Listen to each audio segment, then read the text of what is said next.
Well, good afternoon, folks. Another day here in Ohio. We finished up our soybean harvest, got everything switched over and set up for corn. Actually ran corn last week, got 2 dryers full. Let them both run over the weekend. The one got dry, the other one, we had to end up shutting the dryer off because the sterol in that bin, I don't know, something happened with the motor that makes that thing travel around the bin.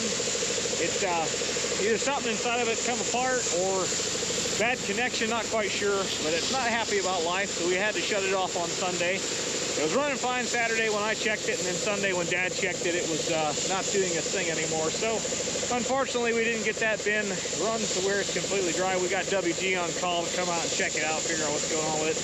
But we got both these bins full last week, so in the meantime, while we're waiting on that one to get fixed, we're moving the stuff out of the Butler dryer over to the GSI storage bin. So down here, we've got 2 batch bins. These both are dryers. These 2 bins right here, and then we've got 3 storage bins. 2 on the end there, and then this newer GSI down here. Typically, the 2 older bins here on the south end of the lot here are our bins that we end up using for feed for our cattle, and then also we end up keeping this one dryer here is the last dryer we'll end up filling, and we'll grind out of there. See, we like to do that because corn, when you dry it, you have to heat it. So typically this time of year in Ohio, when our harvest is, you know, it's cold outside, so you heat the corn to get it hot to dry it. It's cold outside, you have condensation, sweat, all that fun stuff, so you have to grind it to stay ahead of spoilage so you don't have any rotten corn, because, well, nobody likes rotten corn. So typically, we grind out of this end dryer here, and these are 2 storage bins that we keep for feed for on-farm use. And then these 2 bins usually end up being what we sell every year. Now this year we got a fair amount of corn, more than usual, so we're going to have a little bit more of what fits in our bins, so we'll have to market some directly here at harvest time. We don't like to do that. We like to typically keep it on hand in storage bins and sell it when the market kind of rallies. You can kind of pay attention. There's usually a trend with grain markets where you're going to get your highs and your lows, so try to ride that and find that. You know, if you can, do it. You know, if you've got bin storage, you might as well use it. But today we're moving corn, and hopefully we can get that dryer stir all fixed sometime today. Hopefully, and if not, tomorrow, I hope, so we can get back to getting some corn harvested. This year, corn's just kind of sitting about the same percentage of moisture very well across the board. Everybody you talk to's got about the same moisture content for the corn, so I don't think this year we're going to see anything that we can just combine and bin direct and not have to put air on it to heat it, because it's just the year that we've been dealt. So we're going to go ahead and move corn here today, get everything switched around, get this thing full, and hopefully get set back up. Because we got a nice, beautiful week the way it looks. We're going to try to get back onto the corn, try and get things wrapped up. We got a lot of corn to do. We ain't going to get wrapped up next week, I'll tell you that. Might not even get wrapped up the following. We're going to be at it in a minute, I think. But hopefully the Ohio weather holds for us. Nice, beautiful day today. Going to have a nice week, I hope. So, move some corn.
Ben is in the bin now.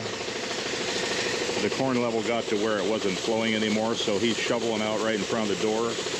We're soon going to be putting a sweep auger in there, and that's a mechanical means of shoveling. It helps us get most of the corn around the edge to the center. We just have to shovel a little bit along the wall. But we're getting there. This is batch number 1. I don't know if he mentioned it or not, but our other drying bin right beside it is broke down. Yesterday I went up to check on it, and the traveling motor for the little car that runs the stir reader around the ring stopped moving, and we're waiting on service for that. So that one's shut down currently. So we're trying to get this one here cleaned out so tomorrow we can run. Have nice weather. You'd like to be able to get some harvesting done. So I'm hoping they get here today and get that repaired. The motor was extremely hot. I think the motor probably gave out on it. I'm not sure. So that's where we're at. We'll be putting that sweep auger in there very soon.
Officially got down to the bottom of the bin now, so we got the sweep in there.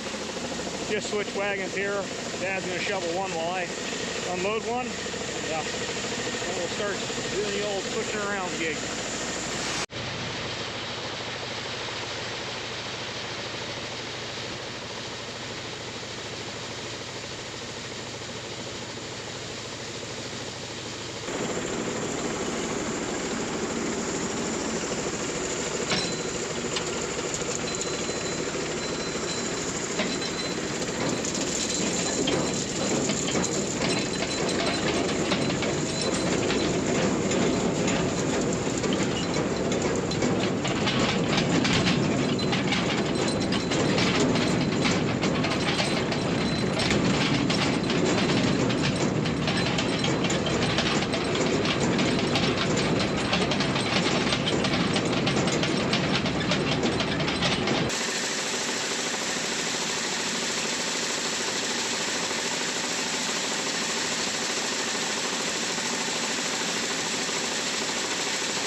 Well, good morning, folks. Following day here.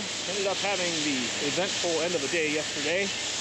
Our sweep auger decided to take a crap on us, so Dad and I had to shovel the last 350 bushel or so out of that Butler dryer there, but we got it empty, and that NGSI bin needs about 2 more loads. So in the meantime of having to deal with the sweep auger taking a crap and shoveling out that bin and stuff, WG came out late yesterday. We got this 3,000 bushel dryer fixed. The main breaker ended up, not main breaker, sorry. The breaker for the stirator ended up being bad. So we changed that out, got it running, ran that thing overnight. Didn't run the burner, just ran the fan and the stir all. And that, we tested this morning, it's about 12% moisture in the middle, 13 on the outside. So it's good to go. We're gonna move it down the NGSI bin here and top that bin off. Probably take the rest of it and take it on down here to the end bin that we use for feed. And then, once we get all this empty, we'll set up, refill, start burning another batch. But that's not all going to happen today, but that's the end goal here. But anyway, so we're going to finish filling this GSI bin here and get things switched around and hopefully get off to maybe combining some corn late today. We'll see how it goes, but yeah, lots to do.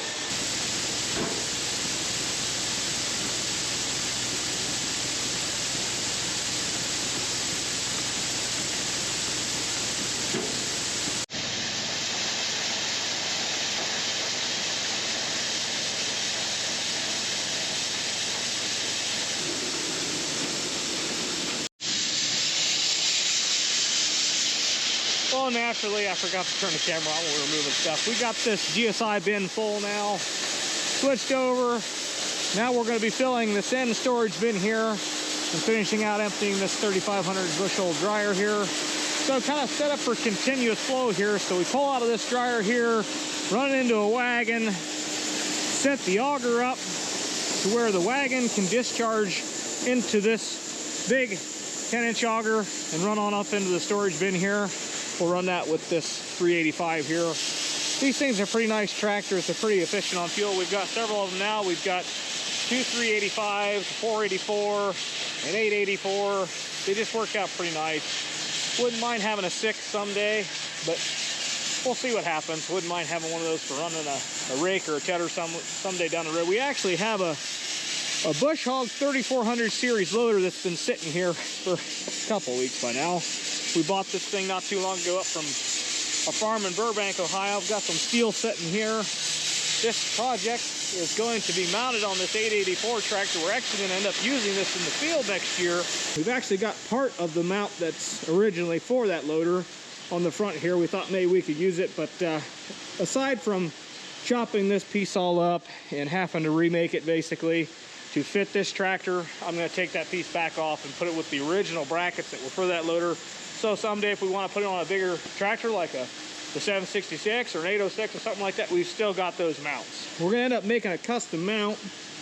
And what I'll do is I'll take my plasma cutter and I'll make that flat steel really nice and shaped to the frame of this tractor. But we'll use all these bolts on the side, on each side, coming around to this side too. I'll have it also mount on the front here so that thing will just kind of slip over the front of the tractor here. It'll kind of cradle the axle going up around the axle so we can still not have to worry about the articulation of the tractor.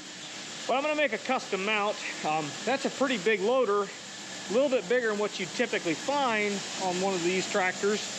But the reason why I wanted that series loader is, well, we're going to use that on the tie grabber system. The tie grabber system is quite heavy. I think the bucket alone is over 1,100 pounds. Then you factor in the 15 bales that are on that, and like we've talked about before, I make my bales quite dense. So you factor that with the leverage way out on the front of the tractor. Last thing you want to do is have a light frame loader that will have an issue. It'll either crack or break or completely come off the tractor, so they might get injured. So we're going to build a nice heavy-duty stout mount so we don't have to worry about something bad happening, because the last thing I want to do is anybody on our operation end up injured. So we're going to overbuild it rather than underbuild it type deal. Gotta get my auger going here. My wagon's getting full. Just set this up to run nice and slow.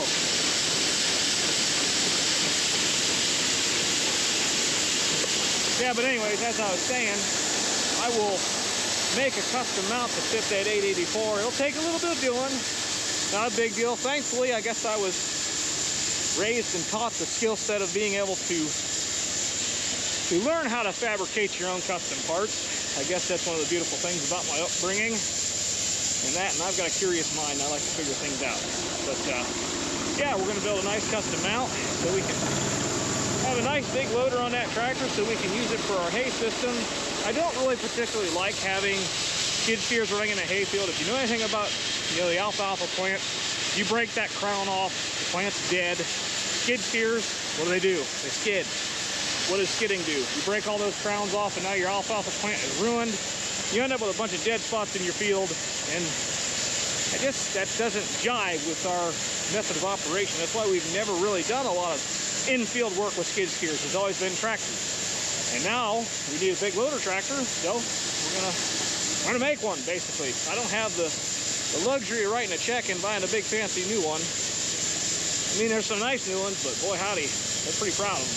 But yeah, we're gonna spring some new life into this old girl. I don't really know much about it. The farm we bought it from bought it at an auction. They never ended up using it, I don't think. And everything's good. As far as I know, there's no pitting on the chroming on the cylinders. That's a big thing. That's gonna cost you a bunch of money to get that rebuilt. The hoses are shot. I mean, that's something I just factored in when I bought it. There's no major damage, no tweaks or cracks. Aside from right here, you can see this has been welded. And same with on the other side of it. I think somebody got a little rowdy with it. That seems to be a thing that happens with front-end loaders on tractors. They tend to get abused. So I will end up plating that and fixing that correctly. I'll probably, I don't know, maybe torch that weld out and re-weld it. It looks like chicken shit, but we won't get into that. But anyways, we're gonna go back to moving our corn here. Enough of me jibber-jabbering. So we've got our continuous flow set up. I'll stay here and monitor it and make sure everything's going accordingly, and obviously not overfill our bin. But I don't think we'll have that problem. I think we'll run out before that bin's full. So we're gonna get back out of here.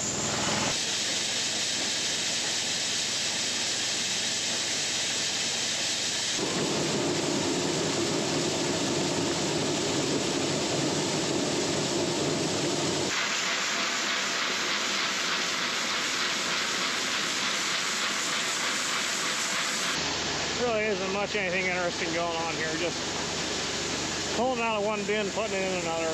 So I don't know how much is film worthy, but we're getting down there.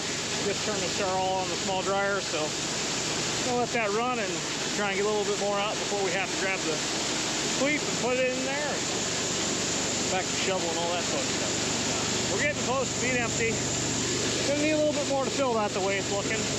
But figured as much. Usually how it goes. So, get back to washing corn, do its thing.